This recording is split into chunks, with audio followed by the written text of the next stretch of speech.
ಏಯ್ ನಂದ, ನಿನಗೆ ಮಾಡೋದಕ್ಕೆ ಕೆಲಸ ಇಲ್ವಾ? ನಾನೇನು ಮಾಡಿದೆ? ಇನ್ನೇನು ಮಾಡಬೇಕು? ಹೀಗೆ ಇಲ್ಲದೆ ಇರೋದನ್ನೆಲ್ಲ ಹೆಣ್ಮಕ್ಳಿಗೆ ಹೇಳಿದ್ರೆ ಹೆದರ್ಕೊಳ್ಳೋದಿಲ್ವ ಅವರು? ಅಯ್ಯಯ್ಯೋ, ನಾನೇನು ಸುಳ್ಳು ಹೇಳಿಲ್ಲ. ನನ್ನ ಕಣ್ಣಾರ ನಾನು ಏನು ನೋಡಿದ್ನೋ ಅದನ್ನೇ ಹೇಮಾ ಆಂಟಿ ತ್ರಿವೇಣಿ ಅಜ್ಜಿ ಮುಂದೆ ಹೇಳಿದೆ ಅಷ್ಟೇ. ಮುಚ್ಚು ಬಾಯಿ. ತೆಗೆದು ಬಿಟ್ಟ ಅಂದ್ರೆ ಬಾಯಲ್ಲಿರೋ 32 ಹಲ್ಲುಗಳು ಚೆಲ್ಲಾಪಿಲ್ಲಿಯಾಗಿ ಆಚೆ ಬಿದ್ದುಬಿಡ್ಬೇಕು. ಅಲ್ಲ, ಇಂಥ ಹಸಿ ಹಸಿ ಸುಳ್ಳಕ್ಕೆ ಮನಸ್ಸಾಗ ಬರುತ್ತೆ ನಿನಗೆ? ಅದರಿಂದ ಲಾಭ ಏನೋ ನಿನಗೆ? ಕೆಲವರು ಮನೋರೋಗಿಗಳು ಇರ್ತಾರಂತೆ, ಇನ್ನೊಬ್ರು ಭಯದಲ್ಲಿ ಚಡಪಡಿಸ್ತಿರೋದನ್ನ ನೋಡಿ ಆನಂದ ಪಡ್ತಾರಂತೆ. ಅಂತ ಜಾತಿ ಸೇರಿದವ ನೀನು. ಅಂಕಲ್, ನೀವು ಯಾಕೆ ಈ ಥರ ಸುಳ್ಳು ಹೇಳ್ತಿದ್ದೀರಾ? ನಿಮ್ಮನ್ನ ಹಾವು ಅಟ್ಟಿಸ್ಕೊಂಡು ಬಂದಿದ್ದು, ನೀವು ಪ್ರಾಣ ಉಳಿಸ್ಕೊಳ್ಳೋದಕ್ಕೋಸ್ಕರ ಓಡ್ತಾ ಇದ್ದದ್ದು, ಇದನ್ನೆಲ್ಲ ನಾನೇ ನನ್ನ ಕಣ್ಣಾರ ನೋಡಿದ್ದೀನಿ.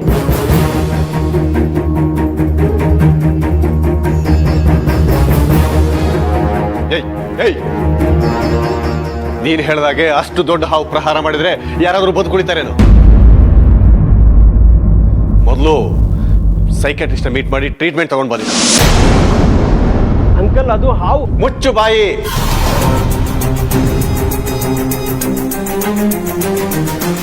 ಒಂದು ಮಾತಾಡಿರೋ ಪರಿಣಾಮ ನೆಟ್ಟಿಗಿರೋದಿಲ್ಲ. ವಿಷ್ಣು, ಅವನ ವಿಷಯ ಬಿಡು. ರಾತ್ರಿ ಎಲ್ಲ ನೀವಿಬ್ರು ಎಲ್ಲೋ ಹೋಗಿದ್ರಿ? ಅಮ್ಮ, ಭೈರವ ಬಾಬಾ ಏನೋ ವಿಶೇಷ ಪೂಜೆ ಇದೆ ಬನ್ನಿ ಅಂತ ಹೇಳಿದ್ರು, ಅಲ್ಲಿಗೆ ಹೋಗಿದ್ವಿ. ಸರಿ ಕಣೋ, ಬಾಬಾ ಪೂಜೆ ಇದೆ ಬನ್ನಿ ಅಂತ ಹೇಳಿದ್ರು ತಾನೆ. ನಮ್ಗೊಂದು ಮಾತು ಹೇಳ್ಬಿಟ್ಟು ಹೋಗ್ಬೋದಾಗಿತ್ತಲ್ವಾ?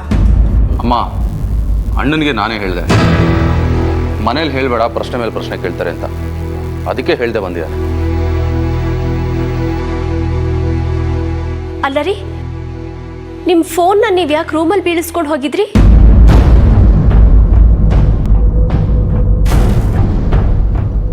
ಅದಕ್ಕೆ ಈಗ ಅದೆಲ್ಲ ಬೇಕಾ? ಏನೋ ಗಡಿಬಿಡಿನಲ್ಲಿ ಬೀಳಿಸ್ಕೊಂಡು ಬಂದಿರ್ಬೋದು. ಸರಿ ಸರಿ, ಸದ್ಯ ನೀವಿಬ್ರು ಕ್ಷೇಮವಾಗಿ ಮನೆಗೆ ಬಂದ್ರಲ್ಲ, ಹೋಗಿ ಸ್ನಾನ ಮಾಡಿ ದೇವ್ರಿಗೆ ದೀಪ ಹಚ್ಚಿ.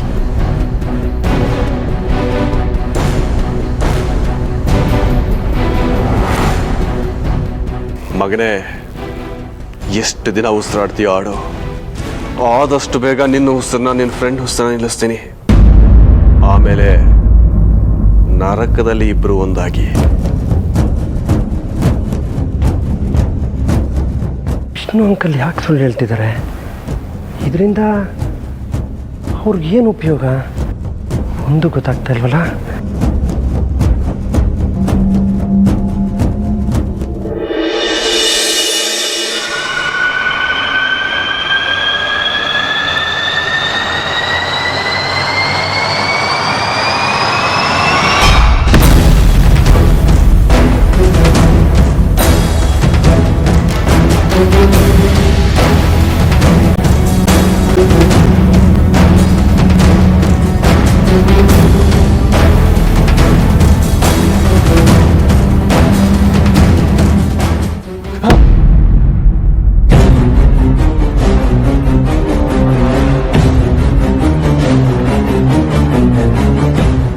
ರೀ, ನನ್ನ ನೋಡಿ ನೀವ್ಯಾಕೆ ಬೆಚ್ಚಿಬಿದ್ರಿ? ನಾನು ನಿಮ್ಮ ಹೆಂಡತಿ, ಶತ್ರು ಅಲ್ಲ. ಏನಂದ್ರೆ ನೀನು, ನಾನು ನಿನ್ನ ನೋಡಿ ಬೆಚ್ಚಿಬಿದ್ನ? ಇಲ್ಲ ಇಲ್ಲ ಹೇಮ, ನೀನೆಲ್ಲೋ ಕನಸು ಕಂಡಿರ್ಬೇಕು. ನಾನು ನಿನ್ನ ನೋಡಿ ಬೆಚ್ಚ ಬೀಳಿಲ್ಲ. ಸರಿ, ನಿಮ್ಮನ್ನೇನೋ ಕೇಳಬೇಕು, ಕೇಳಲಾ? ಹಾಂ, ಕೇಳು. ನಿಮ್ಮನ್ನ ಯಾವ ಹಾವು ಅಟ್ಟಿಸ್ಕೊಂಡ್ ಬಂದಿಲ್ಲ. ನೀವು ರುದ್ರ ಇಬ್ರು ಬಾಬನ ಹತ್ರ ಪೂಜೆ ಮಾಡಿಸ್ಕೊಂಡು ಬರಕ್ಕೆ ಹೋಗಿದ್ರಿ, ಇದೇ ನಿಜಾನಾ? ಹಾಂ, ಹೌದೌದು, ಅದೇ ನಿಜ.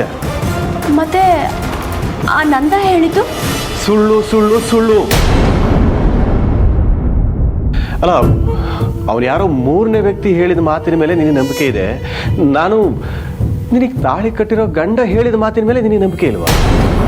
ಅಯ್ಯಯ್ಯೋ, ಹಾಗಲ್ಲ ರೀ, ನಾನು ನಿಮ್ಮ ಮೇಲೆ ಯಾವತ್ತಾದರೂ ಅಪನಂಬಿಕೆ ಪಟ್ಟಿದ್ದೀನಾ? ಅಲ್ಲ, ನಿಮ್ಮನ್ನ ಹಾವು ಅಟ್ಟಿಸ್ಕೊಂಡು ಬಂತು ಅನ್ನೋ ವಿಷಯ ನನಗೆ ಗೊತ್ತಾದರೆ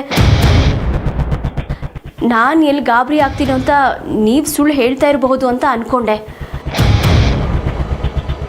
ಗಂಡ ಕ್ಷೇಮವಾಗಿದ್ರೆ ಯಾವ ಹೆಂಡ್ತಿಗೆ ತಾನೇ ಖುಷಿ ಆಗಲ್ಲ ಹೇಳಿ. ಆ ನಂದ ಹಾವು ನಿಮ್ಮನ್ನು ಅಟ್ಟಿಸ್ಕೊಂಡ್ಬಂತು ಅಂತ ಹೇಳಿದಾಗ ನಂಗೆ ಎಷ್ಟು ಭಯ ಆಗೋಗಿತ್ತು ಗೊತ್ತಾ? ಸುಳ್ಳು ಹೇಳಿದ್ದಾನ ಅವನು. ಹಾಗೆ ನಿಮ್ಮನ್ನ ಭಯ ಪಡಿಸ್ಬೇಕು ಅನ್ನೋದೇ ಆ ಆನಂದನ ಉದ್ದೇಶ. ಅದರಿಂದ ಅವನಿಗೇನು ಸಿಗುತ್ತೆ? ಒಂಥರ ಮಾನಸಿಕ ಆನಂದ. ಅವನು ಈ ಬೇರೆಯವ್ರ ಕಷ್ಟದಲ್ಲಿದ್ರೆ ಅದನ್ನ ನೋಡಿ ಖುಷಿ ಪಡುವಂತ ಜಾತಿಗೆ ಸೇರಿದು ನಾವು. ಅವನು ಇದುವರೆಗೂ ನಿಜಾನ ಹೇಳೇ ಇಲ್ಲ ಅತ್ಗೆ.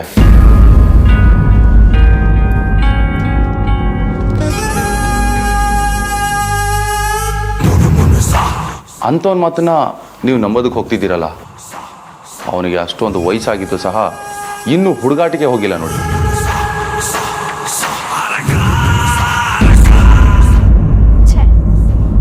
ಅವನು ಅಂಥವನು ಅನ್ನೋದು ನನಗೆ ಗೊತ್ತಿರಲಿಲ್ಲ. ಈಗ ಗೊತ್ತಾಯ್ತು ತಾನೆ ಅವನು ಎಂಥವನು ಅಂತೇಳಿ. ಇನ್ನು ಮುಂದೆ ಅವನು ಹೇಳೋ ಮಾತುಗಳನ್ನ ಯಾವುದೇ ಕಾರಣಕ್ಕೂ ಗಂಭೀರವಾಗಿ ತಗೋಬೇಡ.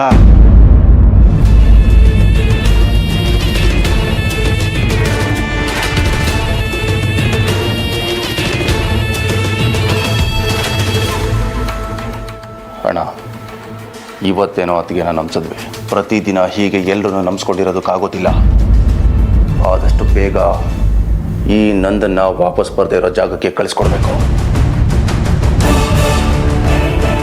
ನನಗೂ ಕೂಡ ಅದೇ ಸರಿಯಾದ ದಾರಿ ಅಂತ ಅನಿಸ್ತಾ ಇದೆ.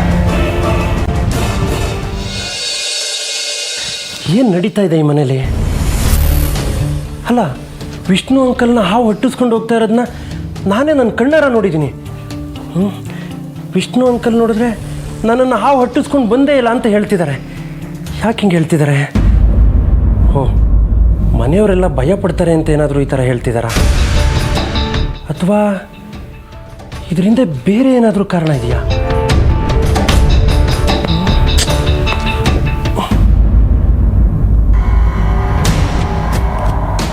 ಈ ಫೋನ್ ಬಗ್ಗೆ ಅಮೃತ ಅತ್ತಿಗೆ ಹೇಳಿದೆ, ಅವ್ರು ಮರ್ತೇ ಬಿಟ್ರು ಅನಿಸುತ್ತೆ. ಅರ್ಜುನ್ ಹತ್ರ ಈ ಫೋನ್ ಬಗ್ಗೆ ಹೇಳಿ ಏನಾದರೂ ಮಾಡು ಅಂತ ಹೇಳಲೇಬೇಕು. ಬೇಡ, ಅರ್ಜುನ್ ಇರೋ ಕಡೆ ನಾನು ಹೋಗಿ ಹೇಳೋ ಬದಲು ಅರ್ಜುನ್ನೇ ಇಲ್ಲಿ ಕರೆಸಿ ನಂಬರ್ನ ತೋರಿಸೋದು ಒಳ್ಳೇದು ಅಂತ.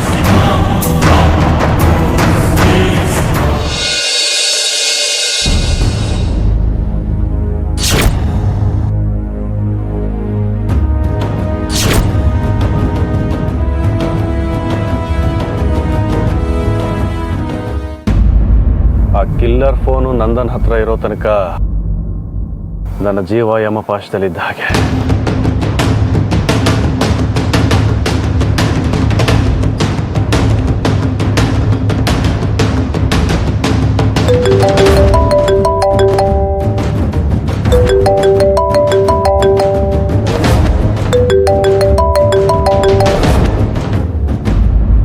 ಹಲೋ ರುದ್ರ, ಎಲ್ಲಿದ್ಯಾ?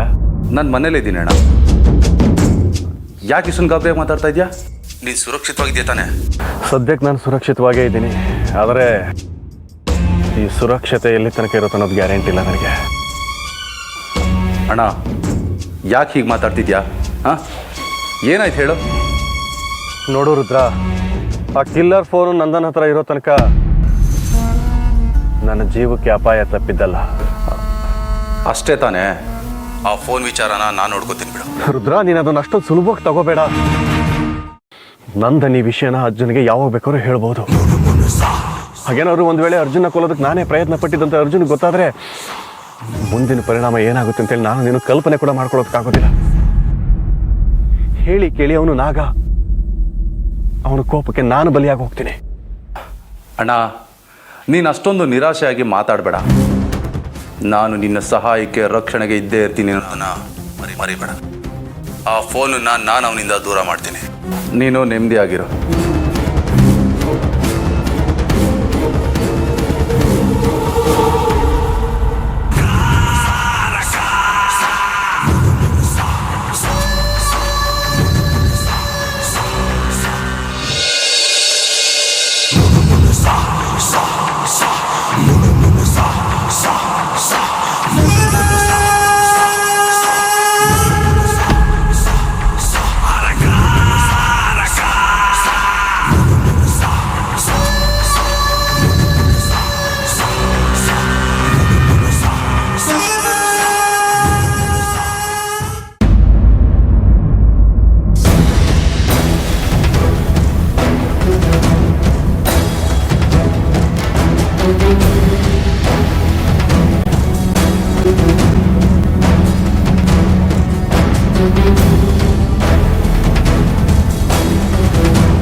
ಏನು ಹುಡುಕ್ತಾ ಇದೆಯಾ?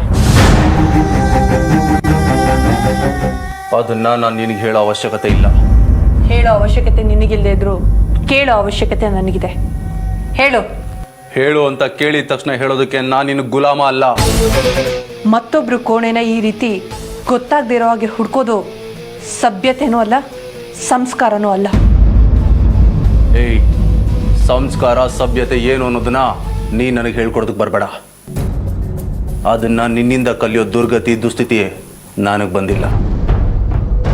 ನನಗೆ ಬೇಕಾಗಿರೋ ಒಂದು ವಸ್ತು ನನ್ನ ರೂಮಲ್ಲಿ ಕಾಣಿಸ್ಲಿಲ್ಲ, ಅದನ್ನೇ ಇಲ್ಲಿ ಹುಡುಕ್ತಾ ಇದ್ದೆ.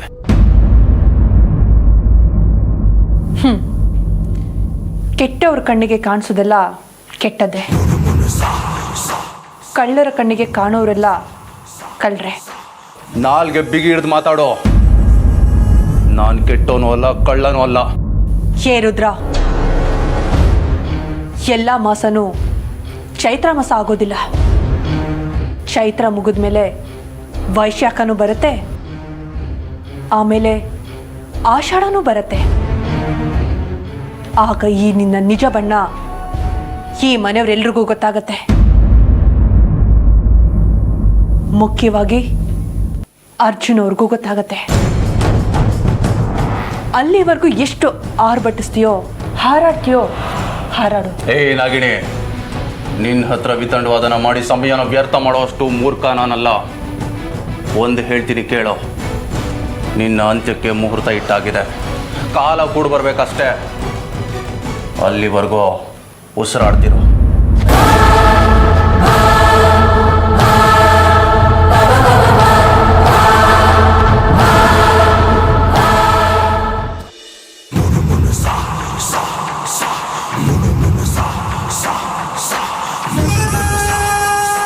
ಅಲ್ಲೋಣ, ಕೆಲಸ ಆಗಿದೆ. ನೀನೇನು ಯೋಚನೆ ಮಾಡಬೇಡ. ನಂದ ಆ ಫೋನ್ ಬಗ್ಗೆ ಅರ್ಜುನ್ಗೆ ಏನೇ ಹೇಳಿದ್ರೋ ಅರ್ಜುನ್ ಅದು ನಾನು ನಂಬೋದಿಲ್ಲ. ಒಂದು ವೇಳೆ ಅವನು ಜಾಸ್ತಿ ಹೇಳೋದಕ್ಕೆ ಹೋದರೆ ಬೈತಾನೆ, ಇಲ್ಲಾಂದರೆ ಅವನಿಗೆ ಹೊಡಿತಾನೆ.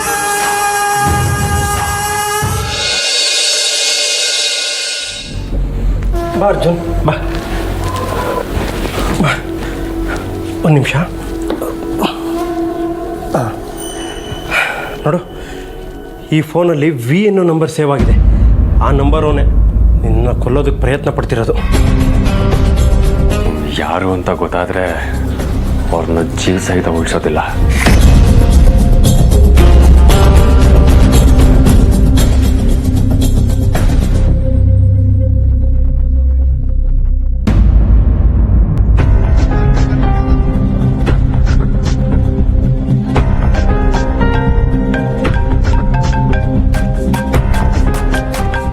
ಅರ್ಜುನ್ ನೋಡು, ಈ ಮನೇಲೇ ಫೋನ್ ರಿಂಗ್ ಆಗ್ತಾ ಇದೆ. ಈ ಮನೆಯವರೇ ಯಾರೋ ನಿನ್ನನ್ನು ಕೊಲ್ಲೋದಕ್ಕೆ ಪ್ರಯತ್ನ ಪಡ್ತಿದ್ದಾರೆ.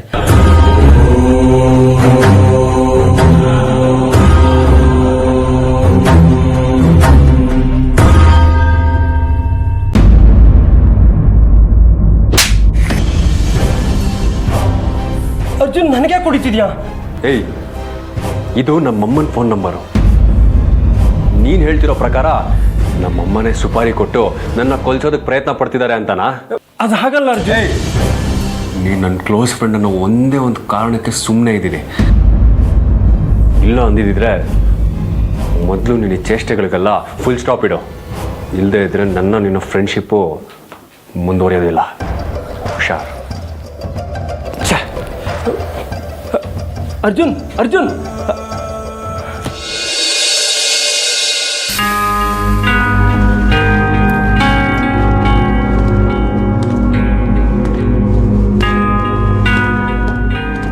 ಅರ್ಜುನ್, ಅರ್ಜುನ್, ಏನೋ ವಿಷ್ಣು ಅಂಕಲ್ನ ದೊಡ್ಡ ಹಾವು ಅಟ್ಟಿಸ್ಕೊಂಡೋಯ್ತು ಅಂತ ಮನೆಯವ್ರಿಗೆಲ್ಲ ಹೇಳಿದ್ರೆ ಯಾರು ನನ್ನ ಮಾತನ್ನೇ ನಂಬ್ತಾ ಇಲ್ಲ. ನೀನಾದರೂ ನಂಬ.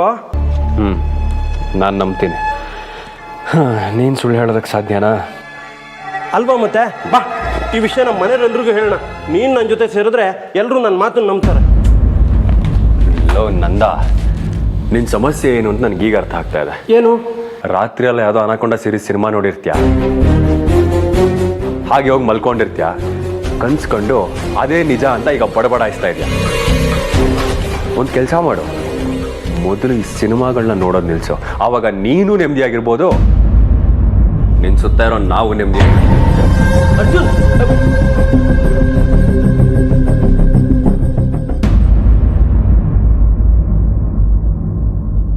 ಅದಕ್ಕೆ ನೀವಾದರೂ ನನ್ನ ಮಾತು ನಂಬಿ. ನೀವು ಸುಳ್ಳು ಹೇಳ್ತಾ ಇಲ್ಲ ಅಂತ ನನಗೆ ಗೊತ್ತಿದೆ. ಆದರೆ ನೀವು ಸುಳ್ಳು ಹೇಳ್ತಾ ಇದ್ದೀರಾ ಅಂತ ಮಾವ ಯಾಕೆ ಹೇಳಿದ್ರು? ಅದೇ ಅದಕ್ಕೆ ನನಗೂ ಗೊತ್ತಾಗ್ತಾ ಇಲ್ಲ. ವಿಷ್ಣು ಅಂಕಲ್ನ ಒಂದು ದೊಡ್ಡ ಹಾವು ಒಟ್ಟಿಸ್ಕೊಂಡು ಹೋಗಿದ್ದನ್ನ ನಾನೇ ನನ್ನ ಕಣ್ಣಾರ ನೋಡಿದ್ದೀನಿ.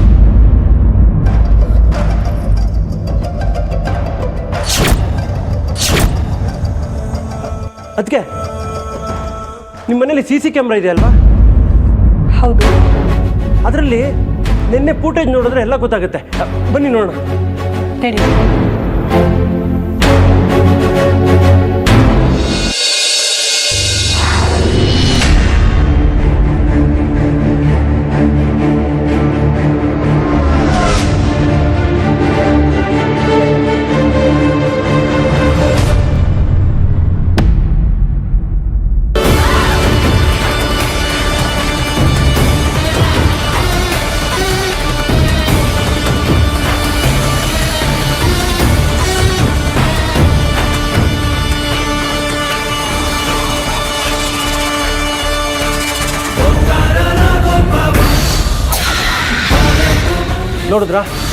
ನೋಡಿದ್ರ ಅದಕ್ಕೆ ಅರ್ಜುನ್ ಹೇಳ್ದಂಗೆ ನಾನು ಯಾವ ಅನಕೊಂಡ ಮೂವಿನೂ ನೋಡಿಲ್ಲ, ಯಾವ ಮೂವಿನೂ ನೋಡಿಲ್ಲ. ನಾನು ಯಾಕೆ ಸುಳ್ಳು ಹೇಳಲಿ?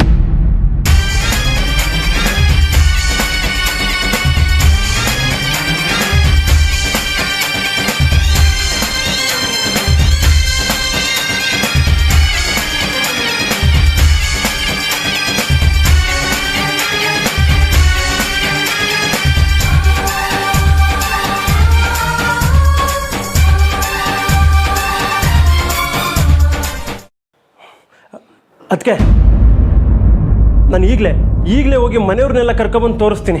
ಬೇಡ. ಬೇಡವಾ? ಯಾಕತ್ಗೆ? ಮಾವನ ಹಾವು ಹಿಂಬಾಲಿಸ್ಕೊಂಡು ಹೋಗಿದ್ದು ನಿಜ. ಆದರೆ ಅದನ್ನು ಅವರು ಒಪ್ಕೊಳ್ಳಿಲ್ಲ. ಇದ್ರ ಹಿಂದೆ ಏನೋ ಒಂದು ನಿಗೂಢ ಇದೆ.